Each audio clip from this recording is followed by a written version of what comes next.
Well, hello from Muirfield Village. Dom Tiberi joined by Dave Holmes and Adam King, and the 48th Memorial Tournament is in the books. And boy, I'll tell you what, if you want drama, we certainly had it all week long, but you couldn't have written a better ending to this thing for a Sunday, Dave. A one-hole playoff, Victor Hovland beating Denny McCarthy, and man, it was, and you know, we just talked to Hovland a little bit ago. You'll be able to hear it on wall-to-wall sports, and he said it was survival, especially today. Yeah, it's crazy to see someone win the tournament here and never shoot below 69 in 4 days. It was a major feel in that regard. I do want to address the rumors that I'm the only one who can't afford a suit here. I'm working hard. These guys are, no, it was an unbelievable round by Hovland just to survive today. We said that it looked like a single-digit golf tournament as the week got on, got firmer, faster, baked, and it really was. I think this is the course that Jack has always wanted it to play. He thought it was fair but difficult. You know, you talked to Jack Nicklaus over the years, and his big thing was he wants the players to think their way around this golf course. He certainly made some changes. The weather was perfect. Let's give it up to the weatherman. But just your thoughts overall. This was a test of golf, and it may not be a major, but boy, it sure played like one this week. Yeah. If you could play the Memorial Tournament the way this course played this year, it would be perfect. I mean, if they could copy and paste this every May, every June, for the rest of time, this was the perfect tournament. You saw it firm out there. You saw it test the golfers. You saw 16, which we saw golfers complain about. I loved it. I love to see these guys struggle and have to make decisions as opposed to just walking out there on the course and shooting 20 under par. And that's what made this tournament so fun. And that's why this tournament was going to be won by Denny McCarthy until the very last hole, because he played bogey-free until the very, very end. You know, he brings up a good point, Dave. You feel bad for Denny McCarthy. Here's a guy, and you know, he played perfect on the front nine, was under par, and then he was making huge par putt after huge par putt on the back nine, and then, of course, ran into trouble on 18, and then he's in that one-hole playoff, and it just, the wheels came off then. Yeah, I kept saying the entire back nine, when will this catch up to him? Because he kept making 8-footers for par, 14-footers for par, and it turns out it was the 72nd hole. It caught up to him, and he didn't have a shot at the green there on 18. He didn't think he could advance it in the rough, so he made the smart play. He decided to trust his wedge and his putter. It didn't fail him all week, and man, I mean, I love what his caddy said there. He gave him the putter and said, enjoy this. You're the best putter in the world, trying to hype him up as he went out there. He put a good putt on one, lipped it out there too on 18 in the playoffs. So, I mean, he really gave it everything he had, but you do feel for him because that would have been his first win, $3.6 million along with it. He had a lot at stake. All right, props time, and we'll talk about me in a minute, but I want to give you some props.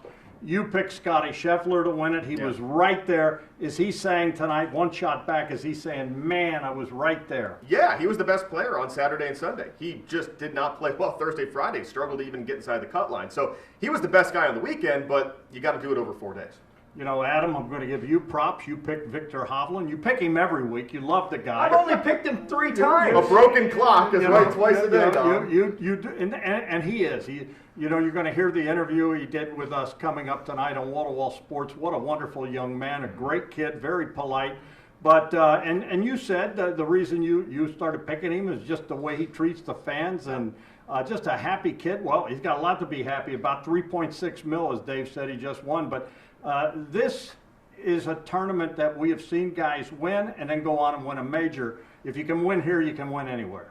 Now, I thought that I got some of that $3.6 million. I talked to Victor. It didn't seem like that ROI is No, real. you're not getting that. Yeah, that's tough to see. But when you look at Victor Hovland, I picked him last year to win this tournament. He struggled a little bit. And the reason I picked him last year is he was one of those up-and-comers that you could see was starting. You picked him to win the Masters, too. I picked him to win the PGA. And when I picked him to win the PGA, you saw how that turned out. But this kid, we're not talking about a guy who's come out. We're not talking about Denny McCarthy. We're talking about a guy who's now a top 10 in the world golfer who has shown he's one of the best. I also want to give credit to kind of all three of us because yesterday we talked about how this golf course, one of the biggest contenders was going to be somebody early in the morning that went out and got a chance to take advantage. And that's exactly what Scotty Scheffler did. I mean, he was at that winning score. He was 7 under going to 17, which is remarkable considering he was done with the course before the other guys teed off.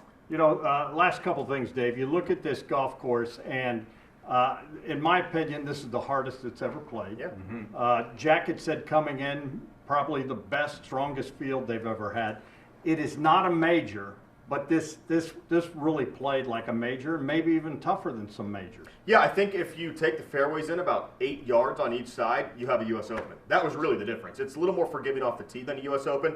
The PGA wants it to be that way. They want the U.S. Open to be their crown jewel when it comes to difficulty. But yeah, it played as hard as a major. When it's firm like this, it is. It's a second shot golf course, and when it's that firm and the greens are tougher to hold, we saw a lot of guys making bogeys once they missed greens. You know, I look at Hovland now, and obviously the U.S. Open is coming up just around the corner. He's got the hot hand right now. I know you like him, but if you know, with the way this course played, it was not U.S. Open, you know, rough length, and as Dave said, but this guy found a way to manage himself around this golf course. You got to like him at the Open, don't you? You know, when you look at the PGA Championship, you look at the Masters, and I would include this tournament.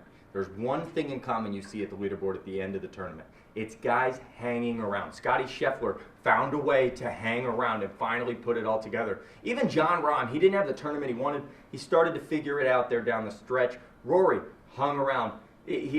Yes, today didn't go his way, but these are the reason these guys can do so well in these tournaments. It's not because they can go out one round and shoot a 7 under, which you see a lot. You know, we saw from Hideki one. But you got to be able to come out and manage the golf course. Hovland bogeyed 8 and 9. He was 4 shots back going to the back 9, and it felt like he was kind of out of the running. And he just managed his way around the course. He survived. He survived. Last couple things. A couple guys that got to be saying what happened. I would say would be Patrick Cantlay, who won here in 2021. He was right there, had his shot. And then Rory McIlroy had the lead, was in the last group.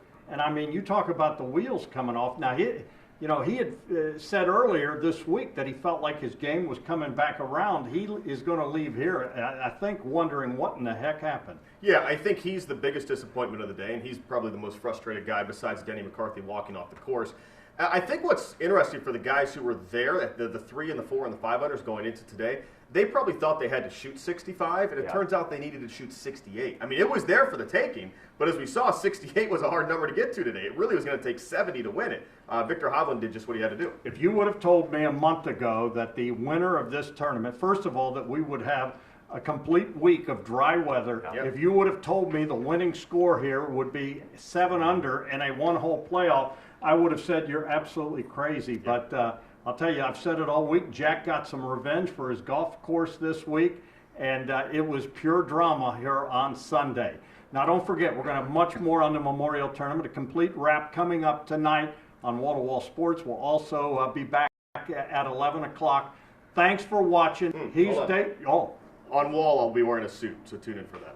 And he'll be back. Oh, you are going to wear a suit? Yeah, wear the polo. They won't say anything. They won't say anything. Hello. Anyways, he's Dave Holmes. He's Adam King. And I'm Dom Tiberi.